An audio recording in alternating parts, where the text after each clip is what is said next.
லேவியர் அதிகாரம் 1. எரிபலிகள். ஆண்டவர் மோசேயை அழைத்து சந்திப்பு கூடாரத்திலிருந்து அவரோடு பேசினார்.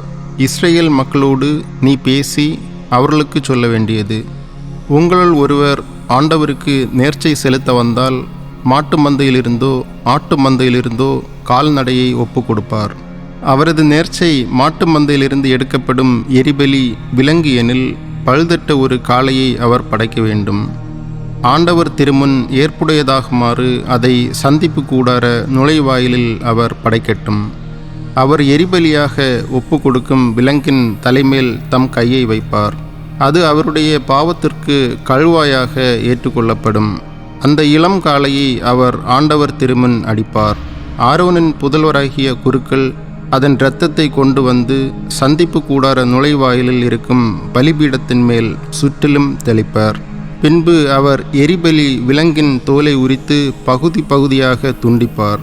குருவாகிய ஆரோனின் புதல்வர் பலிபீடத்தின் மேல் தழல் இட்டு அந்நெருப்பின் மேல் விறகு கட்டைகளை அடுக்குவர். ஆரோனின் புதல்வராகிய குருக்கள் துண்டங்களையும் தலையையும் கொழுப்பையும் பலிபீடத்தில் உள்ள நெருப்பில் இருக்கிற கட்டைகளின் மேல் அடுக்கி வைப்பார்கள். அதன் குடலும் கால்களும் தண்ணீரில் கழுவப்படட்டும். அவை எல்லாவற்றையும் குரு பலிபீடத்தின் மேல் எரித்து விடட்டும். நெருப்பாலான இது ஆண்டவர் விரும்பும் நறுமணமிக்க எரிபலியாகும்.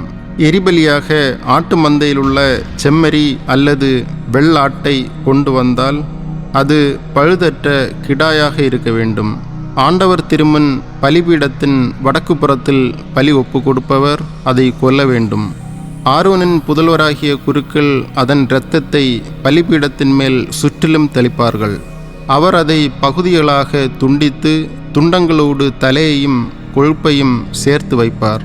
பின்பு குரு அவற்றை பலிபீடத்திலுள்ள நெருப்பில் இருக்கிற கட்டைகளின் மேல் அடுக்கி வைப்பார். அதன் குடலும் பின்னந்தொடைகளும் தண்ணீரால் கழுவப்படும். அவை அனைத்தையும் பலிபீடத்தின் மேல் குரு சுட்டரிப்பார். இது ஆண்டவர் விரும்பும் நறுமணமிக்க எரிபலியாகும். அவர் ஆண்டவருக்கு எரிபலியாக செலுத்துவது பறவை எனில் காட்டுப்புறாக்களையோ மாடப்புறாக்களையோ நேர்ச்சையாக செலுத்த வேண்டும். அதை குரு பலிபீடத்தருகில் கொண்டு வந்து அதன் தலையை திருகி பலிபீடத்தில் எரித்து விடுவார். அதன் இரத்தத்தையோ பலிபீடத்தின் பக்கத்தில் சிந்த விடுவார்.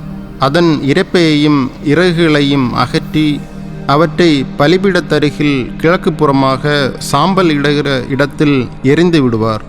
அதன் இறக்கைகளை பிடித்து 2 துண்டாக வெட்டாமல் அதனை கிழிப்பார்.